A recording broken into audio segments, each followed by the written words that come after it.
Radio Red de RCN. Valiosas noticias. En la hora de la verdad. Economía de bolsillo. Presenta Colsubsidio. Con todo lo que te mereces.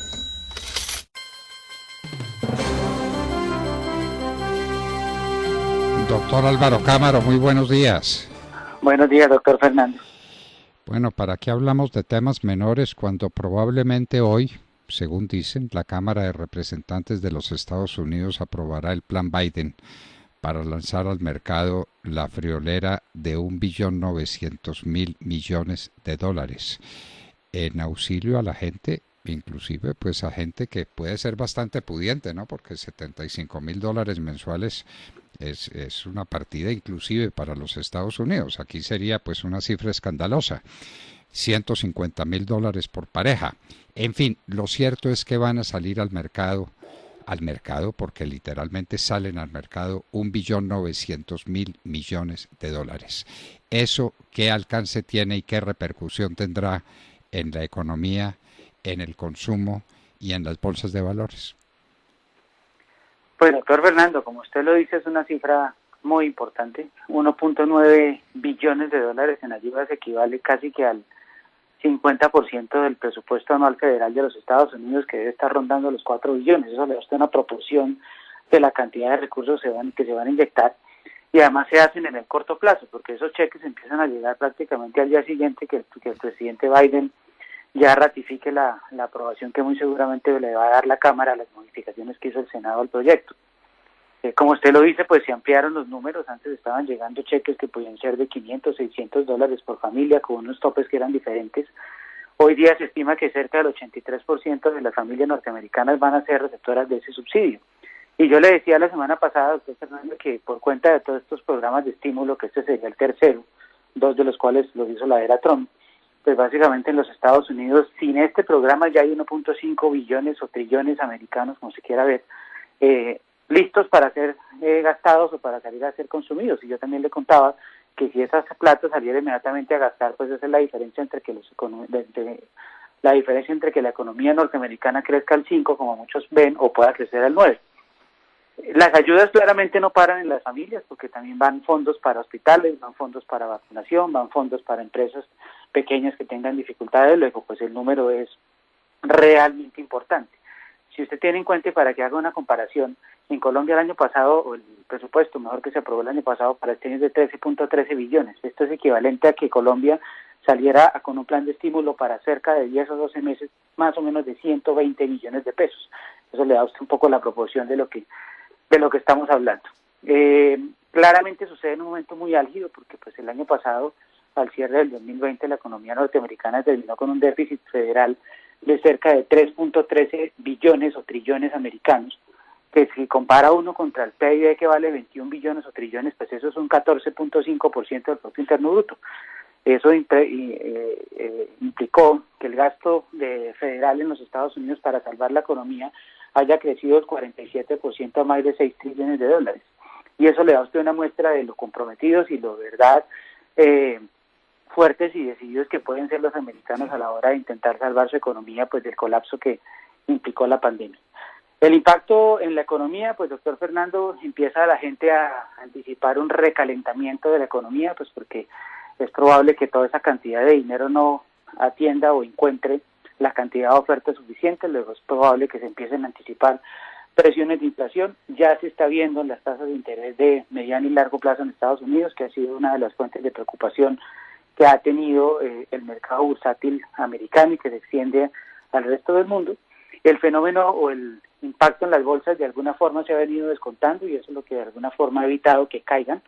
De hecho, muchos ya hablan de una burbuja financiera, pues que estaría de la mano de toda esa capacidad de consumo, de compra o de inversión, pues no encuentre proyectos reales en los cuales gastar el dinero y muy seguramente pues terminen refugiados en los activos financieros, dentro de esos las acciones, que muy seguramente van a encontrar todavía más soporte para seguir subiendo de los niveles actuales. Luego la noticia es positiva porque naturalmente en la medida que los Estados Unidos resurja, pues eso jala el mundo, dada la importancia que tiene, y pues naturalmente sigue siendo nuestro principal socio comercial y en la medida que les vaya bien, pues todos estaremos pegados de ese éxito, ¿no?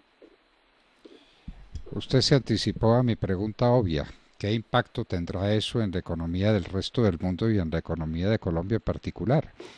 Está cayendo el precio del dólar en Colombia. No se explica cómo cuando no estamos exportando. Usted vio la última cifra de exportación per cápita de Colombia, es ridícula.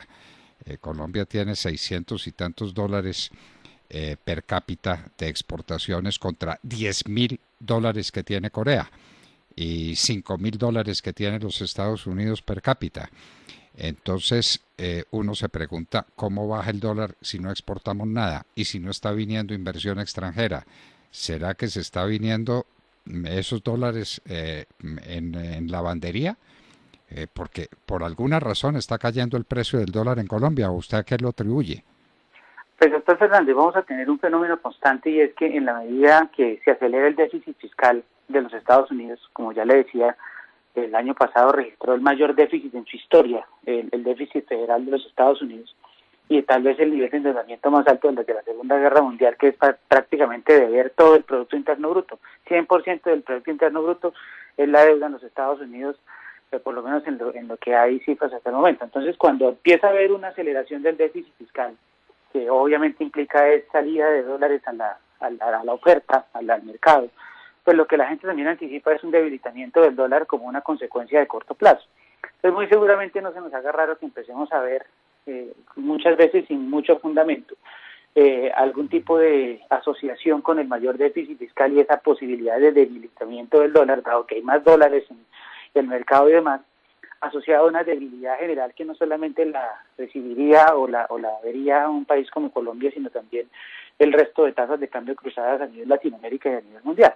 Ahí puede haber una razón que explique ese movimiento. Yo comparto con usted que Colombia no tiene unos fundamentales que sustenten, por lo menos en el corto plazo, una apreciación marcada de la moneda. Tampoco creo que vaya a tener capacidad de estar más arriba de 3.800 pesos, porque pues de alguna forma, por esa magia de las cifras, el déficit de cuenta corriente pues se ajustó un poco el año pasado, y la perspectiva, si crecemos más, es que no vaya a haber un mayor debilitamiento en esa cuenta externa.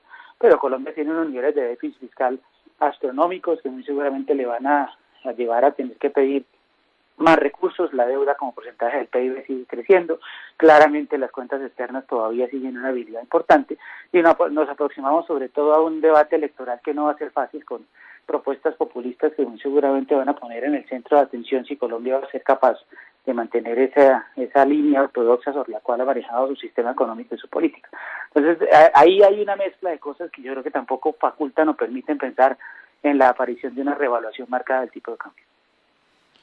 Bueno, vamos a ver entonces qué sucede, qué pasa con el tipo de cambio, qué pasa con la economía colombiana, que tiene unos indicadores tan preocupantes como los que el doctor Cámaro nos acaba de recordar. Y el tema, a ver cómo reaccionan realmente los mercados cuando la Cámara de Representantes, que puede ser hoy mismo, ¿no?, de los Estados Unidos, apruebe nada menos que $1.900.000.000.000 de dólares. Doctor Cámaro, gracias por recordarnos algo que no teníamos presente, que el presupuesto de los Estados Unidos está en 4 billones. Esto es prácticamente la mitad del presupuesto de los Estados Unidos en ayuda extraordinaria.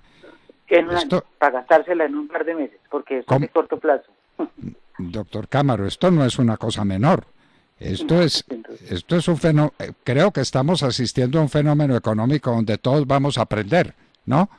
¿Qué pasa cuando uno lanza sobre el mercado una cantidad de dinero de esas dimensiones? Vamos a ver.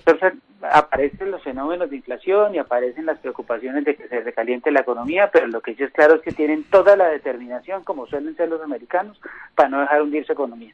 Entonces van a llenarle los bolsillos a los consumidores de billetes para ver si se los gastan y la maquinita de producción se prende. Ojalá se prenda para que esa mayor capacidad se convierta realmente en crecimiento real de la economía. Ojalá sea así. Doctor Álvaro Cámaro, apasionante el momento, ¿no? Sí, doctor Fernando, esto pone sobre la mesa muchas tesis económicas interesantes para ver cómo se comportan. Y creo que será motivo de nuestras conversaciones en varias ocasiones, porque este es un fenómeno económico, pues el de mayor significación en el mundo en mucho tiempo. Doctor Álvaro Cámaro, muchísimas gracias por esta excelente lección de economía y por estar con nosotros en la hora de la verdad. A ustedes, muy amable. Bueno, queridos amigos, sí oyeron, ¿no? y el